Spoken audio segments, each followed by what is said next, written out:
Now I'd like to help kick off the premiere of an exciting new comedy show, which you're all going to enjoy for a long, long time, starring Tom and Dick Smothers.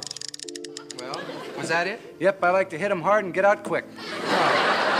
Tommy, that's a stupid song. I never heard of it. I don't know where you got it, but it's stupid. A tape was sent to CBS's censors. Within minutes, alarm bells were ringing throughout the hallways. Instead of the usual comedy routine, the screen was filled with a sharp, bold political message far beyond the limits the network had ever allowed. 6 days later, the Smothers Brothers Comedy Hour was suddenly canceled without explanation, without a press conference, without a farewell. The tape never aired, but what happened that day changed American television forever. What was on that tape that made CBS so scared? Let's go back to the beginning to understand this shocking story.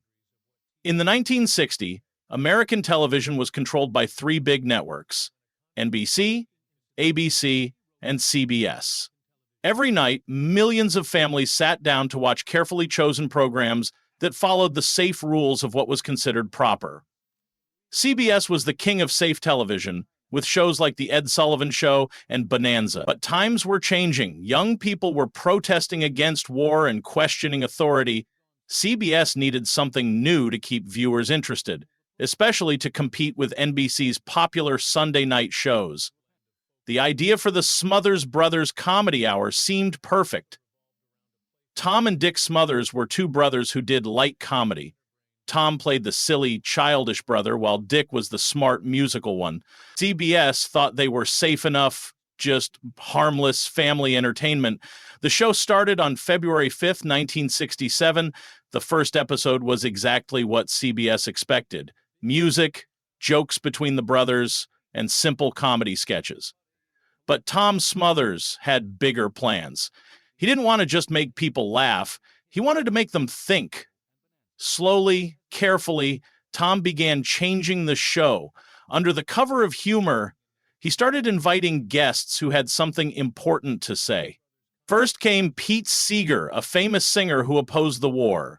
Then Harry Belafonte, Joan Baez, Jefferson Airplane, and The Who. These weren't just entertainers, they were artists with messages about war, injustice, and freedom.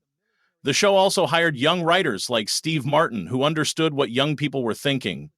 The comedy sketches gradually shifted from silly jokes to smart comments about politics and society. The show still looked the same on the outside, but inside, everything was changing. Young viewers loved it. College students began quoting lines from the show. For the first time, there was a television program that spoke their language and talked about things they cared about. But many older viewers and Southern TV stations were not happy. They sent angry letters complaining about the content. CBS was torn. The ratings were good, especially among young people aged 18 to 25, but they were losing control of what went on the air. Tom refused to change jokes or remove guests if he thought the message was important. Many episodes had to be quickly edited just before airtime. By the second season, the show was no longer just comedy. It was a platform for ideas that other TV shows were afraid to touch. The musical guests pushed boundaries even further. Jefferson Airplane sang about drugs. The Who played so loud and wild that they broke the sound equipment. Joan Baez dedicated a song to her husband, who was in jail for refusing to serve in the military. The comedy sketches became bolder too. Pat Paulson, a comedian on the show, pretended to run for president. His fake campaign speeches made fun of real politicians by promising ridiculous things like building more potholes to test voters' patience. It seemed harmless, but it embarrassed real politicians because it showed how frustrated people were with politics. The biggest trouble came from David Steinberg. He performed comedy sketches that looked like church sermons. Dressed as a religious leader, Steinberg would mix Bible stories with current events, making jokes about politics and power. This made many religious viewers very angry. In October 1968, several CBS stations refused to air one of Steinberg's sketches because they thought it was offensive to religion. CBS received over 300 angry phone calls and letters in just 1 week. But young people loved Steinberg's performances. Students took notes on his jokes. College newspapers wrote articles analyzing what he said. Bootleg recordings of his censored sketches were passed around on campuses. For many young Americans, this was the only TV show that reflected the reality of their world. The more successful the show became with young viewers, the more CBS worried. They made stricter rules. Every episode had to be submitted 10 days early for review. Tom Smothers often ignored this deadline on purpose, keeping his controversial material until the last minute. Behind the scenes, meetings between Tom and CBS executives became heated arguments. CBS began watching every script and every guest invitation carefully. Dick Smothers found himself caught in the middle, trying to keep the show on the air while his brother pushed harder and harder against the limits. By early 1969, CBS had run out of patience. Local stations were threatening to stop showing the program. Advertisers were getting nervous. When Tom decided to bring David Steinberg back for another controversial sermon, CBS knew the line had been crossed for the last time. In early April 1969, Tom Smothers completed an episode that he knew would cause trouble. David Steinberg was back with a new performance that was more direct and political than anything he had done before. The stage was set up to look like a church with a spotlight on the pulpit. Steinberg came out dressed as a rabbi. In just 5 minutes, he transformed the biblical story of Moses into a story about modern anti-war activists. In Steinberg's version, Moses wasn't just following God's commands, he was following his conscience, like young people who refused to fight in an unjust war. The most shocking moment came when Moses looked directly at Pharaoh and said, "Sorry, Mr. President, but take your army and go. I will not help you anymore." The studio audience burst into applause, but CBS executives saw this as a direct attack on President Nixon. This was exactly what they had been trying to avoid for months. The sketch ended with a folk group singing a song called "No More Promised Lands." The lyrics told young people to stop believing empty government promises and to make their own choices about war and peace. Steinberg threw his prayer shawl into the audience and shouted, "Peace, not war." When CBS received this tape, everything changed. Unlike previous episodes, this one was immediately blocked. CBS said the episode had missed its deadline and violated their agreement. Tom Smothers argued back, saying the tape had been sent on time, but CBS was taking too long to review it. In private meetings, CBS executives, led by William Paley, demanded that Steinberg's entire performance be removed if the episode was to air. Tom refused to make any cuts. On April 4th, 1969, CBS ended their contract with the Smothers Brothers Comedy Hour. There was no announcement, no explanation to viewers. The next week, the show's time slot was filled with Hee Haw, a safe country comedy that would never cause problems. The banned episode never aired in the United States, but it was shown on Canadian television, which wasn't controlled by CBS censors. Soon, bootleg copies were being passed around American college campuses. Student newspapers analyzed the content, calling it a bitter but worthy goodbye to a show that dared to say what others avoided. The public reaction was split down the middle. Young viewers saw it as proof that CBS cared more about politics than free speech. Small protests happened at CBS offices in several cities, but conservative groups praised the decision, calling it necessary to protect public morals. For Tom and Dick Smothers, the cancellation was devastating. Television offers disappeared overnight. Tom was considered too dangerous to hire. Dick, though more cautious, was also blacklisted because of his association with the show. But the brothers didn't give up. They sued CBS for breaking their contract, claiming the cancellation was just an excuse to silence their political views.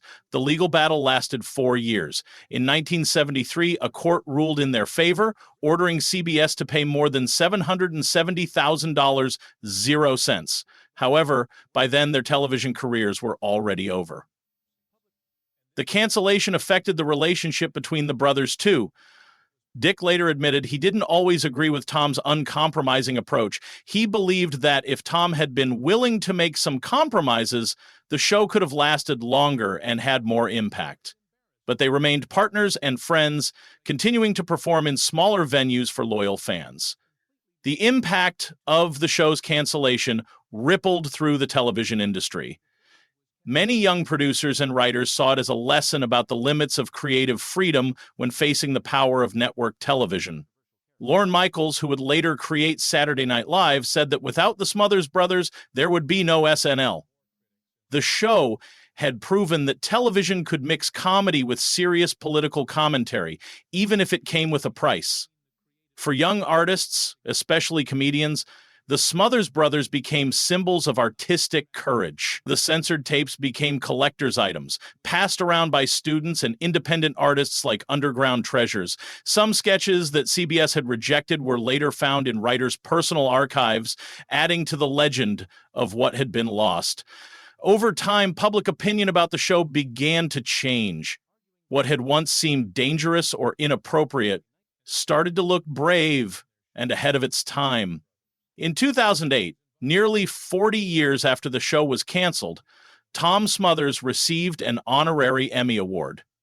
In his acceptance speech, he said simply, "Peace is harder than war," a quote that has been repeated many times since. In 2010, both brothers were inducted into the Television Academy Hall of Fame, finally receiving official recognition for their contribution to television history. It was a belated but meaningful restoration of their reputation. The show's political impact was also confirmed years later when it was revealed that Tom and Dick Smothers had been placed on President Nixon's enemies list in the early 1970s. While they didn't face the same direct consequences as some politicians and journalists on the list, their inclusion was clear proof that their show had genuinely threatened those in power. By 2022, the entire archive of the show, scripts, tapes, and unaired sketches was transferred to UC Santa Barbara for preservation. This marked the first time many of the show's internal documents became available to researchers, including some sketches that CBS had ordered destroyed. The digitization of these archives helped reshape the show's legacy for a new generation who had never experienced the era of protest television. When Tom Smothers died in late 2023, social media was flooded with clips from the show, old photographs, and tributes from famous comedians. Stephen Colbert, John Oliver, and Sarah Silverman all mentioned him as one of the pioneers of modern political comedy. They spoke of him not as a relic of the past, but as part of the foundation that made American television more daring and outspoken. Surprisingly, the show began entering popular culture again through the internet. VHS tapes that were once secretly passed around college campuses were now digitized and spreading rapidly on YouTube, Reddit, TikTok, and other platforms. The famous line, "Mom always liked you best," became the soundtrack to countless memes and parodies. A clip of Pat Paulson's fake 1968 presidential campaign, where he promised to solve all problems by waiting for them to go away, has been shared millions of times in today's political climate. Sketches once considered too sensitive are now viewed as classics of thoughtful satire. This rediscovery isn't just nostalgia, it's a recognition that the show was ahead of its time. The UC Santa Barbara archives continue to be explored by researchers, students, and documentary filmmakers. Unaired footage, Tom Smothers' handwritten notes, censored sketches, and CBS response letters all paint a fuller picture of the scale and intensity of the censorship the program endured. Modern comedy hosts have been clear about the show's influence. John Oliver, Trevor Noah, and Hassan Minhaj have all acknowledged how the Smothers Brothers Comedy Hour influenced their approach to comedy. Not because of the format, but because it demonstrated that comedy didn't have to be an escape from reality. It could be a tool for engagement and dialogue. In media conferences, the show is cited as part of the evolution of modern critical television. Though no longer on the air, the show's spirit lives on through its quotes, its symbols, and its uncompromising approach to truth-telling. When excerpts from the Forbidden Sermon were shown at a memorial event at the New York Television Festival, young audiences saw the entire banned episode for the first time. Contrary to expectations that it might seem outdated, the content remained sharp and surprising. with a level of directness that few shows dare to display today.